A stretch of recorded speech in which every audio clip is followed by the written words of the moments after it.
Good day, and thank you for coming to my presentation. I am Todd Watson, and I am the proud owner of GoGo Bikes.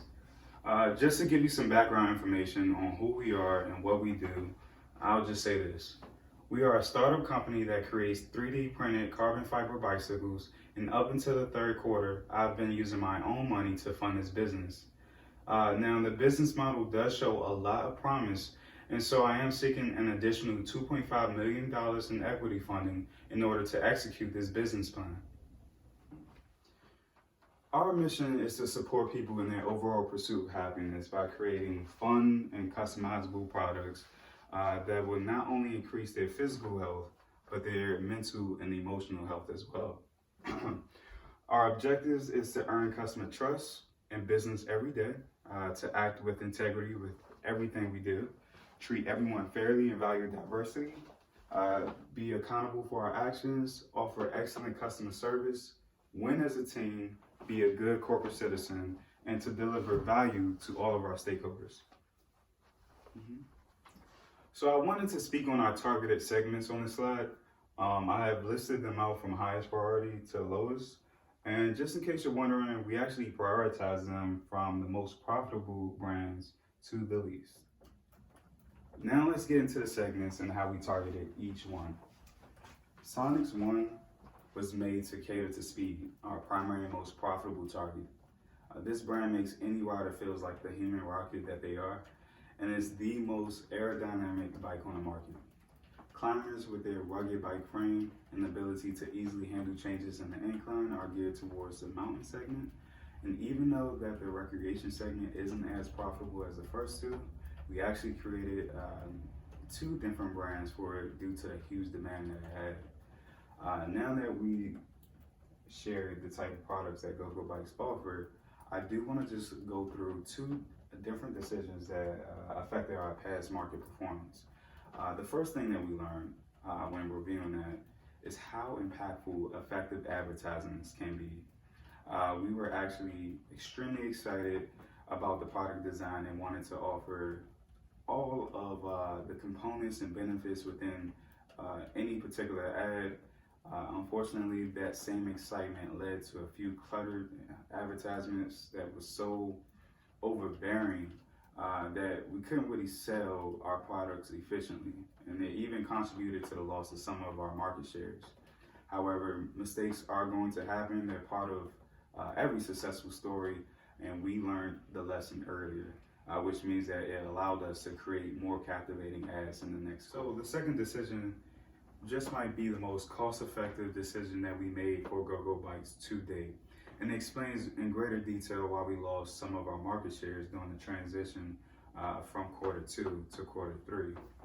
We decided that we should focus solely on the two most profitable brands, which is Sonics 1 and the Climbers.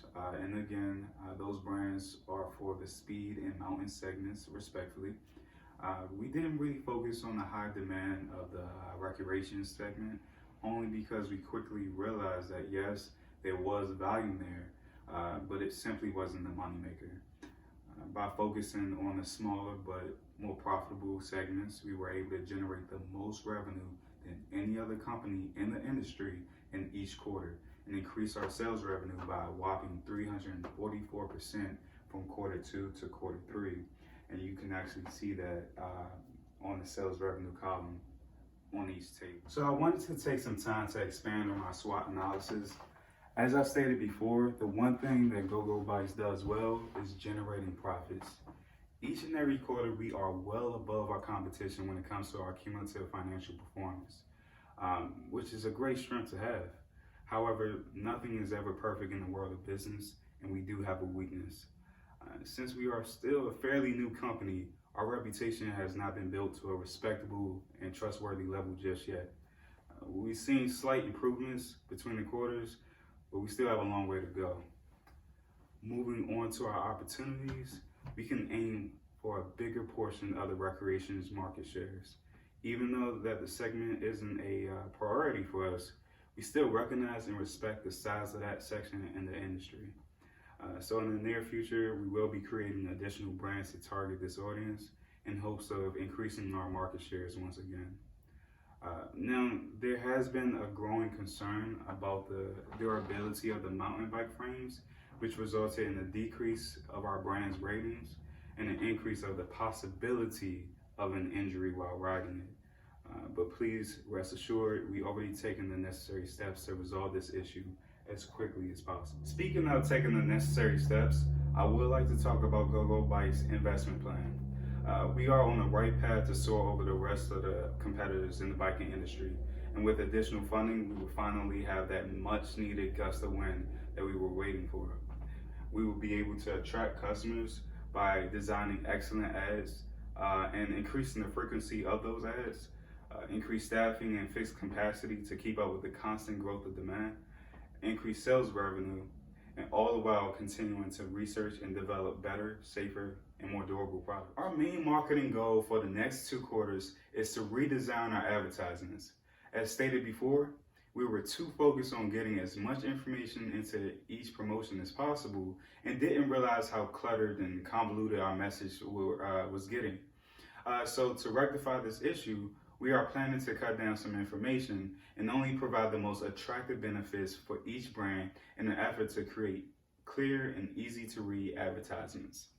Another goal of ours is to create entirely new ads and increase the frequency of those ads, since we will be constantly redesigning our brands due to hardworking members of the research and development team.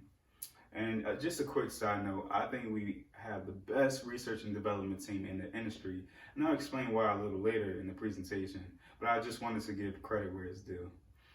Moving on, we also want to focus a little more on paid search engine marketing, as it can be another way to increase brand and company awareness.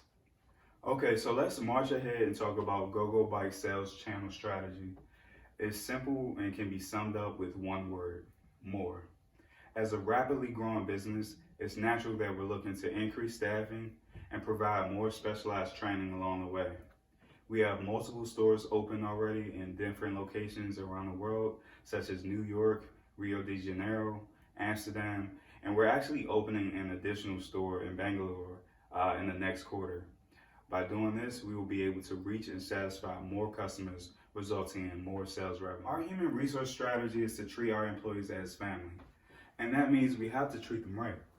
In quarter 2, we quickly found out that giving our employees low wages along with a poor compensation package may result in higher short-term profits, but it also leads to extremely high turnover rates and low employee morale. That can only lead to knowledge spillovers and low productivity. So in quarter 3, we increased the overall funding for compensation plans and saw dramatic improvements. Overall employee satisfaction went from 48.1% to a whopping 73.9%, and the turnover rates went from 65% all the way down to 29%. So in the next 3 quarters, we plan to gradually increase funding for all of our employees' compensation packages as we earn more profit. Our biggest concern in the beginning quarters was our available fixed and operating capacity. As you can see in the lost sales row, we had no way of satisfying the high demand of our carbon fiber bikes. Now, this presented a bittersweet problem because yes, we were selling as much product as we can make. However, this also means that there are a lot of orders being unfulfilled, which in turn means that there are a lot of unsatisfied customers. So we immediately started to add to our fixed capacity as quickly as we could to resolve this issue, and we'll continue to do so in the future.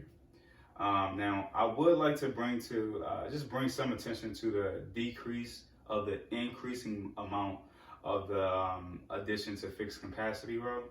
It is important to note that our targeted segments, speed and mountain, are relatively small compared to the recreation segment, and naturally will not require for us to add as much capacity in the future as we do now. The aforementioned lost sales row in quarters 4 to 6 speaks to this.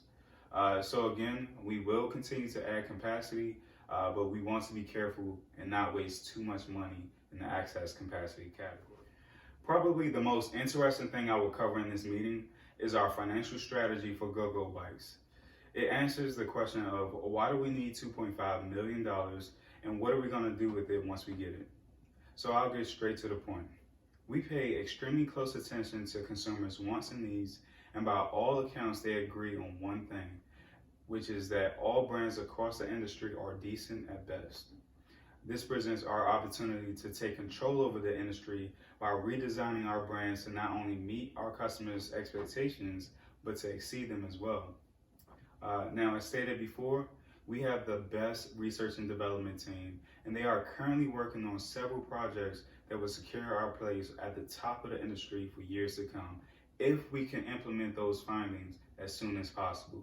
But we need a lot more funding to complete these projects. In order to help cover the startup costs of this amazing transition, we do also plan on selling $1.7 million worth of equity to investors and accepting a conventional bank loan of $1 million throughout the next 3 quarters. I just want to speak on 2 strategies in greater detail to provide 2 actionable steps that I plan to take with each one. The first is my human resource strategy. Our production workers and their supervisors are such a vital part in meeting our customers' demands each and every quarter. And that's why I want my first actionable step to be increasing their funding for their compensation packages by roughly 50% for the workers and 30% for the supervisors. The second step is to increase the funding for the compensation package for the salespeople by about 40%. Moving on to our marketing strategy. The first actionable step that I would like to take is to heavily invest in our research and development projects and implement them into our brand designs as soon as possible. This will, without a doubt, be the key to our overwhelming success in the very near future. The second actionable item revolves around becoming a smart follower when it comes to advertisement.